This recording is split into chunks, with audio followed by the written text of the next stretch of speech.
기뻐 듣고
아멘. 귀하고 아름다운 찬양 감사드립니다. 성경에서 아브라함의 이야기는 단순히 한 개인의 이야기로 치부할 수가 없습니다. 아브라함은 성경에서 너무나 중요한 비중을 차지하고 있습니다. 아브라함은 이스라엘 민족의 조상이며 믿음의 조상이고, 또한 이 아브라함을 통해서 구원자이신 예수 그리스도께서 이 땅에 오셨기 때문입니다. 따라서 아브라함의 이 이야기는 단순히 한 사람의 이야기가 아니라 성경 전체의 맥락에서 볼 때 구속사의 매우 중요한 이야기라고 할 수 있습니다. 오늘 아브라함의 이 이야기를 통해서 우리 인생의 문제를 해결받는 시간이 되시기를 원합니다. 한 어머니가 있습니다. 이 어머니는 33살의 젊은 나이에 5남매를 두었습니다. 남편과는 연애하듯이 달달한 사랑을 나누며 자녀들을 키우는 재미에 푹 빠져서 하루하루를 아주 행복하게 그렇게 살아가고 있었습니다. 그런데 행복이 가득한 가정을 알콩달콩 만들어가기에도 부족한 시간 속에서 이분에게 청천벽력과도 같은 일이 일어났습니다. 급성 위암에 걸린 것입니다. 소화가 잘 되지 않아서 병원에 갔는데 급성 위암 4기라는 청천벽력과도 같은 판정을 받았습니다. 보통은 위암이 발병을 하면 온몸에 퍼지는데 약 1년 정도의 시간이 걸린다고 합니다. 그런데 이분은 급성 위암이라서 새롭게 발견된 이 암세포 때문에 불과 4주 만에 온몸에 암세포가 퍼졌습니다. 이분이 할 수 있는 것이라고는 위암 수술과 항암 치료밖에 없었습니다. 몸이 너무나 쇠약해져 있기 때문에 자신의 배를 통해 낳은 5남매도 건수할 수가 없습니다. 그래서 병원에 입원한 채로 화상으로 자녀들과 통화를 하고 남편을 통해서 자녀들의 이야기를 듣고 자녀들이 너무나 보고 싶어서 그리워하는 그런 모습을 제가 인생극장을 보면서 얼마나 마음이 애잔했는지 모릅니다. 천진난만한 이 5남매가 그 작은 방에서 뛰어놀며 서로 장난치고 하는 모습을 볼 때 너무나 가슴이 아팠습니다. 죽음을 앞에 두고 소망이 없는 삶을 살아가는 것을 보면서 마음이 참으로 아팠습니다. 제가 이분의 이야기를 인생극장에서 보면서 한 가지 느끼게 된 것이 무엇이냐면 인생은 한치 앞을 알 수 없는 것이라는 것입니다. 오늘 본문에 나오는 이 아브라함의 인생에도 소망이 전혀 없었습니다. 창세기의 저자는 데라의 족보를 소개함으로 11장 27절부터 이제 이 아브라함의 이야기를 시작하고 있는데요. 11장 27절을 보면 이 아브라함이 데라의 첫 번째 아들이었다는 것을 알 수 있습니다. 아브라함이 데라의 첫째 아들이었다는 사실은 그 당시 고대 근동의 문화적인 배경을 고려할 때 아주 중요한 의미를 가지고 있었는데 그것은 여러분이 잘 아시는 대로 이 아브라함이 데라의 상속자라는 것입니다. 아브라함이 데라의 상속자라는 것이 의미하는 것이 무엇일까요? 단순히 모든 재산을 물려받을 사람이라는 것만을 의미하는 것이 아닙니다. 그것은 아브라함이 데라가 했던 일을 이어서 해야 할 뿐만 아니라 아버지 데라가 섬겼던 우상들을 이어받아서 섬겨야 한다는 것을 의미하는 것입니다.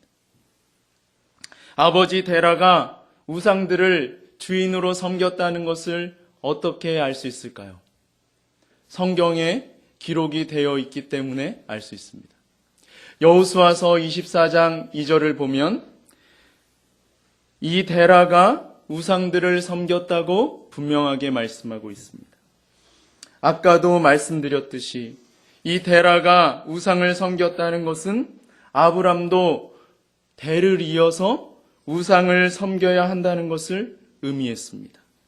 아마 여러분 가운데 제사를 지내보신 분이시라면 이것이 무엇을 의미하는지 잘 아실 것입니다. 여기에서 우리가 아브라함에 대해서 첫 번째 알 수 있는 것은 아브라함은 우상들을 주인으로 섬겨야만 하는 사람이었다는 것입니다.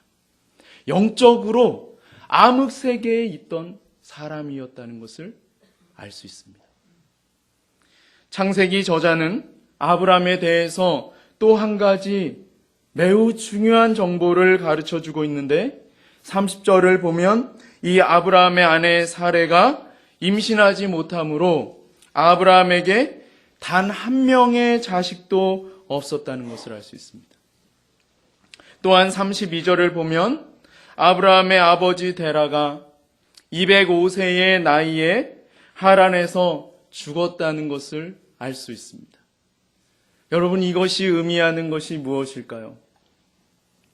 아브라함의 아버지 데라는 죽었고, 그리고 아브라함의 아내 사레에게는 자식이 없었습니다. 이제 아브라함이 죽으면 그의 인생은 거기서 끝이 나고 그의 가문도 다 끝이 나는 것입니다. 이것은 아브라함의 인생에 아무런 소망이 없다는 것을 의미합니다. 사실 이 아브라함은 영적으로 그리고 육적으로 아주 피폐한 삶을 살았습니다. 그렇게 소망이 전혀 없는 아브라함은 하란에 거주하며 그의 남은 생애를 의미 없이 살아가고 있었습니다. 이 아브라함이 자신의 남은 생애를 어떻게 채워나가고 있었을까요? 무엇에 몰두하며 살아가고 있었을까요? 재산을 쌓는 일에 소망을 두었을까요? 아니면 명성을 쌓는 일에 소망을 두었을까요? 재산을 쌓는 일에 몰두해 보기도 했지만 가슴 한켠에 찾아오는 허무함은 어찌할 수가 없었습니다.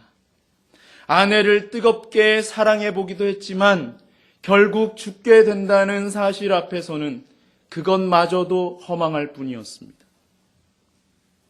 명성을 쌓기 위해서 미친 듯이 살아보았지만 그것도 참된 만족을 얻기에는 역부족이었습니다. 아브라함은 하란에서 인생의 참된 의미를 찾지 못하고 방황하고 있었습니다. 무엇을 해야 할지 전혀 알지를 못했습니다. 아브라함은 그저 혼돈스러운 삶을 살아가고 있을 뿐이었습니다. 주어진 삶에 충실하게 살았고 재산은 계속해서 불어나고 있었지만 전혀 의미가 없었습니다. 아브라함은 그러한 삶을 살면서 그것이 전부가 아니라는 매우 평범한 진리를 깨달을 뿐이었습니다. 바로 그때 하나님께서 아브라함에게 찾아오셨습니다. 하나님께서 아브라함을 찾아오셨을 때 이 아브라함의 나이가 몇 살이었을까요? 4절을 보시면 75세였다는 것을 알 수 있습니다. 데라가 205세에 죽었으니까 인생의 시기로 이렇게 환산을 해보면 지금 현재 아브라함의 나이가 75세라는 것은 인생의 한 3분의 1 정도를 산 이제 막 중년의 시기에 접어들려고 하는 그런 시기라는 것을 알 수 있습니다. 인생에서 30대 후반에서 40대 초반의 나이는 인생의 분명한 목적을 정하고 미친 듯이 그 인생의 목적을 향해서 달려가는 시기입니다. 인생에서 성공하기 위해서 삶을 불태우는 시기예요. 직업을 갖기 위한 개인적인 준비를 마치고 결혼을 하고 가정을 꾸린 후에 이제 남은 것은 자신의 영역에서 성공을 하기 위해서 최선을 다하는 것밖에는 없습니다. 그런데 바로 그때에 아브라함이 깊이 깨달은 것은 자신의 삶이 아무런 의미가 없다는 것이었습니다. 아브라함은 죽으면 모든 것이 다 끝이라고 생각했습니다. 바로 그 순간에 하나님께서 아브라함에게 찾아오셨습니다. 그리고 어떻게 하셨습니까? 우리 다 함께 한번 1절을 읽어보겠습니다. 1절입니다. 시작. 여호와께서 아브라함에게 이르시되 너는 너의 고향과 친척과 아버지의 집을 떠나 내가 내게 보여줄 땅으로 가라. 아멘. 하나님은 아무런 의미 없이 혼란스러운 삶을 살아가고 있던 이 아브라함에게 두 가지를 말씀하셨습니다. 첫 번째로 하나님께서 말씀하신 것은 너의 고향과 친척과 아버지의 집을 떠나라는 것입니다. 이것이 무엇을 의미하는 것일까요? 단순히 문자적으로 고향과 친척과 아버지의 집을 떠나라고 말씀하는 것일까요? 그렇지가 않습니다. 이것은 아브라함의 모든 사고방식을 다 버리고 아브라함의 모든 과거를 다 청산하고 그리고 아브라함이 지금까지 섬겼던 그 우상들을 모두 다 정리하는 것을 의미하는 것입니다. 여러분, 이게 가능한 일일까요? 이것은 절대로 불가능한 일이에요. 사람은 누구나 태생적인 한계를 가지고 있습니다. 모든 사람은 그가 태어나면서부터 만난 부모님의 영향력과 자라온 가정의 환경과 그가 살아온 삶의 궤적을 가지고 있는데요. 이러한 것들로부터 자유로울 수 있는 사람은 결코 아무도 없습니다. 자유로우려고 하면 할수록 더 그것에 얽매이는 것이 인생의 한계입니다.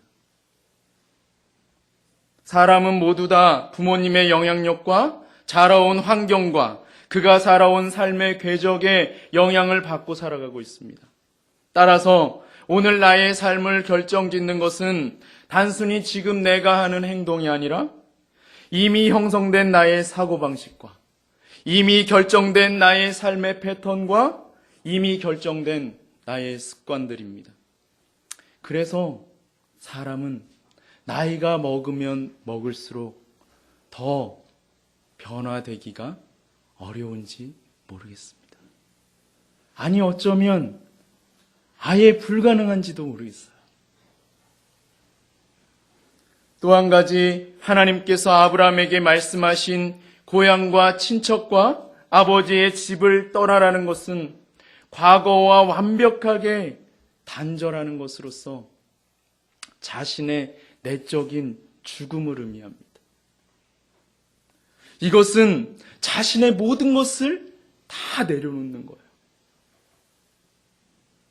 여러분, 모든 것을 다 내려놓고 다 내려놓을 수 있어요.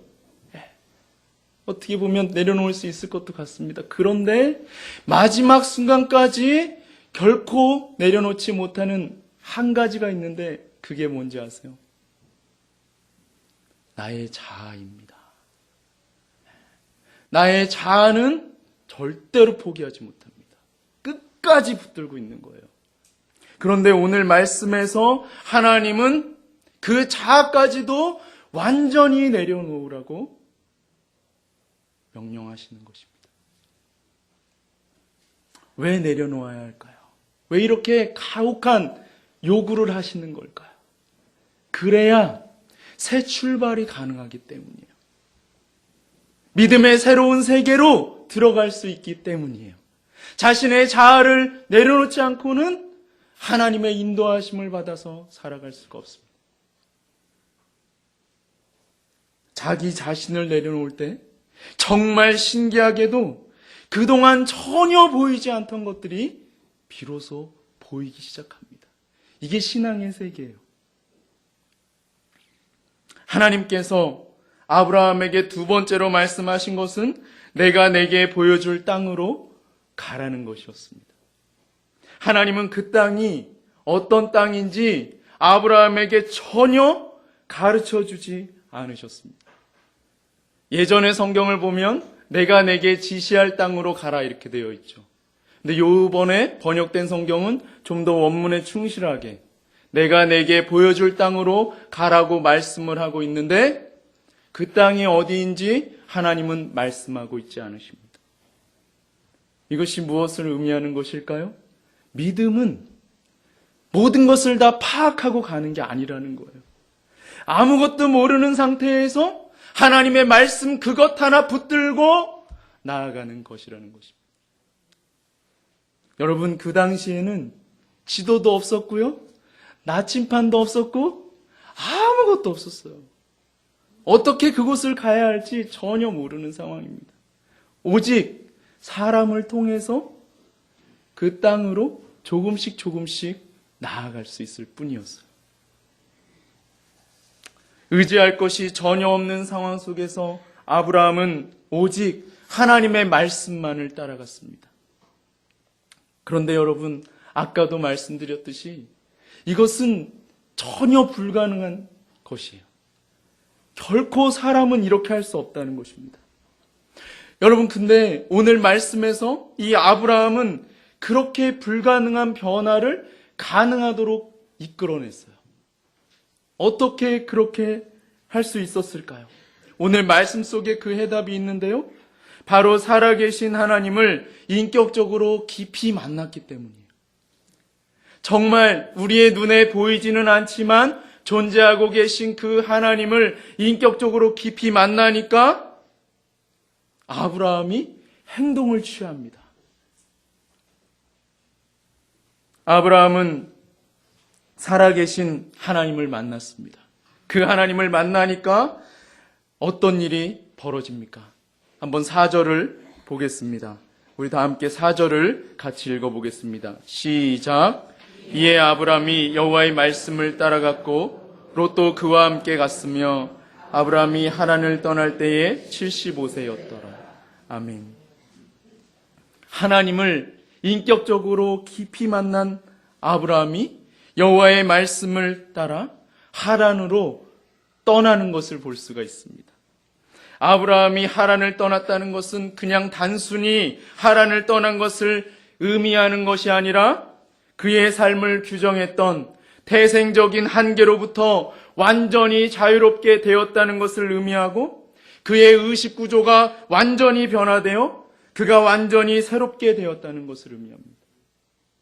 그의 세계관에 있어서 혁명적인 변화가 일어난 것입니다. 하나님을 전혀 알지 못하던 세계관에서 하나님을 인격적으로 만남으로써 하나님을 알고 살아계신 하나님과 교제하는 세계관으로 완전히 변화가 된 것입니다. 아브라함은 그대로이지만 아브라함의 내면 세계는 완전히 바뀌어져 버렸습니다. 완전히 새 사람이 된 거예요. 이 아브라함이 여호와의 말씀을 따라갔다는 것은 그의 인생의 새 날이 시작되었다는 것을 의미합니다. 새로운 역사가 이제 시작이 되는 것입니다. 하나님의 말씀만을 듣고 고향과 친척과 아버지의 집을 떠난다는 것은 하나님을 믿는 믿음이 없이는 불가능한 일입니다. 아브라함이 믿음으로 하란을 떠났을 때 어떠한 일이 일어났습니까? 우리 한번 5절을 읽어보겠습니다. 시작.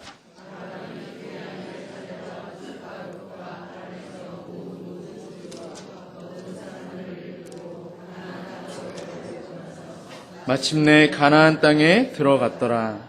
아멘. 아브라함은 그의 아내와 조카 롯과 하란에서 모은 모든 소유와 얻은 모든 사람들을 이끌고 하란을 떠나서 마침내 가나안 땅에 도착했습니다. 가나안 땅에 도착한 이 아브라함의 마음이 어땠을까요? 아마 두 가지 마음이 있었을 거예요. 첫 번째 마음은 설레임입니다.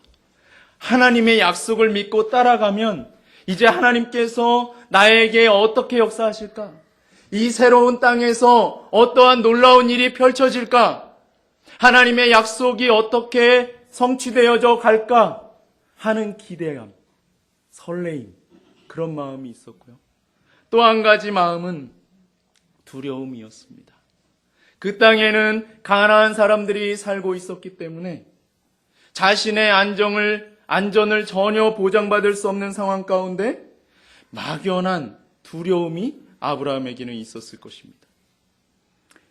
그런데 하나님께서 아브라함에게 하란에서 말씀하셨을 때 그에게 주신 놀라운 비전이 있었습니다. 그 비전을 우리 한번 같이 읽어보겠는데요. 2절과 3절입니다. 2절과 3절을 함께 읽어보겠습니다. 시작. 내가 너로 큰 민족을 이루고 내게 복을 주어 내 이름을 창대하게 하리니 너는 복이 될지라. 너를 축복하는 자에게는 내가 복을 내리고 너를 저주하는 자에게는 내가 저주하리니 땅의 모든 족속이 너로 말미암아 복을 얻을 것이라 하신지라. 아멘. 여러분, 전능하신 하나님께서 어마어마한 복을 지금 아브라함에게 주셨습니다. 이 복을 지금 아브라함이 다 이해를 하는 게 아니에요. 여러분, 이 아브라함은 지금 가난한 자가 아닙니다. 돈이 없는 자가 아니에요. 적지 않은 부를 소유했고 적지 않은 재물을 모은 자입니다. 그의 인생을 살아가는데 두려울 게 없는 사람이에요. 그런데 그런 그에게 하나님은 지금 뭐라고 말씀하시냐면 너로 큰 민족을 이루게 하시겠다는 거예요. 자녀가 아무도 없는데 그리고 내 이름을 창대하게 해주시겠다는 거예요. 이게 아브라함이 이게 느껴지지가 않는 거예요. 무슨 이야기를 하시는 건지. 저희들도 한번 이 말씀을 읽어보기를 원하는데 이 너라는 단어에다가 한번 자기 자신의 이름을 넣어서 한번 읽어보겠어요. 조금 크게 읽으셔도 좋습니다. 자기 자신의 이름을 한번 넣어서 한번 2절과 3절을 읽어보는데 이렇게 하는 거예요. 내가 너로 큰 민족을 이루고 대신에 내가 상명으로 큰 민족을 이루고, 이런 식으로 같이 한번 2절과 3절을 다시 한번 읽어보겠습니다. 시작. 내가 상명으로 큰 민족을 이루고 상명에게 복을 주어 상명의 이름을 창대하게 하리니 상명은 복이 될지라. 상명을 축복하는 자에게는 내가 복을 내리고 상명을 저주하는 자에게는 내가 저주하리니 땅의 모든 족속이 상명으로 말미암아 복을 얻을 것이라 하신지라. 아멘. 여러분 좀 와닿으세요? 이 말씀이? 어마어마한 말씀을 지금 하나님께서 아브라함에게 하시는 거예요. 굉장한 축복의 말씀을 하시는 거예요. 사실 여러분, 아브라함이 100억대의 재산가라고 한번 해봅시다. 여러분, 100억대가 뭐 그렇게 대단해요? 지구의 그 모든 재산을 다 합치면 100억대는요 작은 것에 불과하고요, 우주의 모든 전 재산과 다 합치면요 100억대는 티끌만한 것에 불과합니다. 그런데 우리는요 그것도 아니죠. 사실은 저부터도 그래요. 그것도 아니죠. 아주 작은 것에 사실 목숨 걸고 아둥바둥 살아가요. 그러니까 이런 말씀을 대하면 다가오지를 않는 겁니다. 이 말씀. 하나님은 지금 우리에게 어마어마한 축복을 해주시길 원하는데 우리는 깨닫지를 못하는 거예요. 그게 뭔지.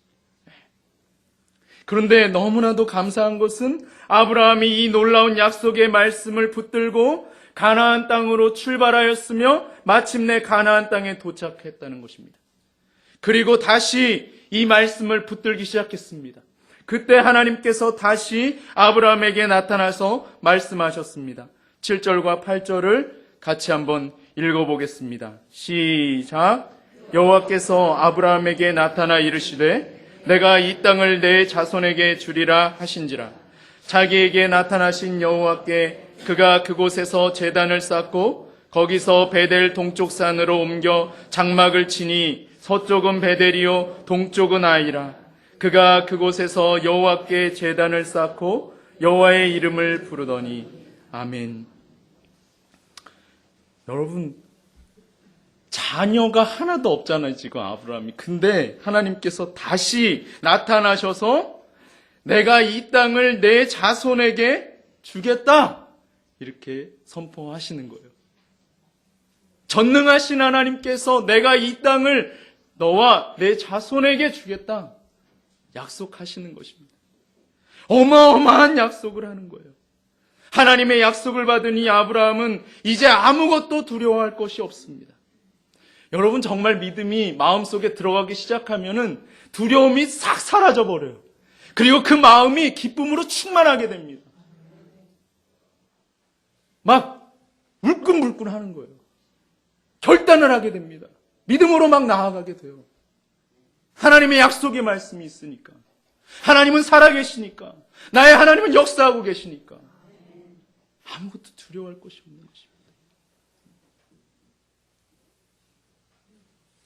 여러분, 오늘 본문에서 아브라함이 살아계신 하나님을 신뢰하는 것을 표현하는 것을 볼 수 있습니다. 하나님의 약속을 받은 이 아브라함이 어떻게 행동을 하고 있습니까? 자신에게 임재하신 하나님께 제단을 쌓고 하나님께 예배를 드리는 걸 볼 수 있어요. 여러분, 그 당시에는요, 이 제단을 쌓을 때 돌로 제단을 쌓거든요. 근데 이렇게 그 돌이 아주 조그마한 돌로 가지고 제단을 쌓는 게 아니에요. 왜냐하면은 자기가 쌓는 그 제단의 돌의 크기가 자기가 만난 하나님의 크기를 결정짓는 거거든요. 그러니까 집채만한 돌을 갖다 놓고 거기에다가 제단을 쌓고 하나님 앞에 지금 아브라함이 예배를 드리는 거예요. 어마어마한 하나님을 만났거든요. 감당할 수 없는 하나님을 만난 거예요. 여러분, 이 아브라함이 지금 돌을 옮겨놓고 거기에 제단을 쌓고 하나님께 예배를 드리는 것이 무엇을 의미하는 것일까요? 하나님을 위하여 그의 삶을 불태우는 것을 말하는 것입니다. 그의 삶을 하나님께 드리고 헌신하는 거예요. 여러분, 그래서요, 우리가 드리는 이 예배가 결코 가벼운 예배가 아니에요. 여러분, 이 예배는요, 우리의 처음의 예배이자 우리의 인생 가운데 마지막 예배예요. 우리의 마음을 이 예배 가운데 다 쏟아야 되는 것입니다. 우리가 지금 뭐 이렇게 막 돌 갖다가 놓고 여기서 예배 드릴 건 아니잖아요. 하나님이 우리에게 원하시는 거 뭐예요? 우리의 온 마음을 다하여 주님께 예배를 드리는 거예요. 그렇게 예배를 드릴 때 단 두세 사람이 모이더라도 그곳에는 하나님이 임재하시는 것입니다. 하나님이 역사하시면 우리 인생 앞에 있는 모든 문제는 한순간에 해결이 되는 거예요. 그리고 믿음의 새 역사는 시작이 되는 것입니다.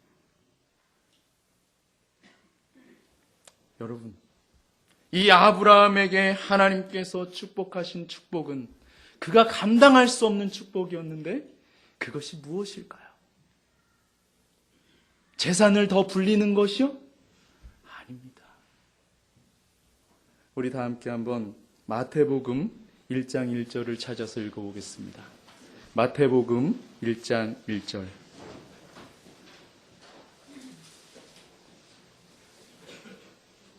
신약성경 제일 첫 페이지에 있습니다. 마태복음 1장 1절입니다. 같이 한번 찾아서 읽어보겠습니다. 시작. 아브라함과 다윗의 자손 예수 그리스도의 세계라. 아멘. 여러분, 구약 성경의 마지막인 말라기 이후에 약 400여 년 동안 중간기라고 하는 하나님의 계시가 더 이상 임하지 않는 암흑기가 있었습니다. 그 암흑기의 시간이 지나고 드디어 하나님께서 처음으로 말씀하셨는데 제일 먼저 언급한 단어가 무엇입니까? 누구입니까? 아브라함이에요. 와.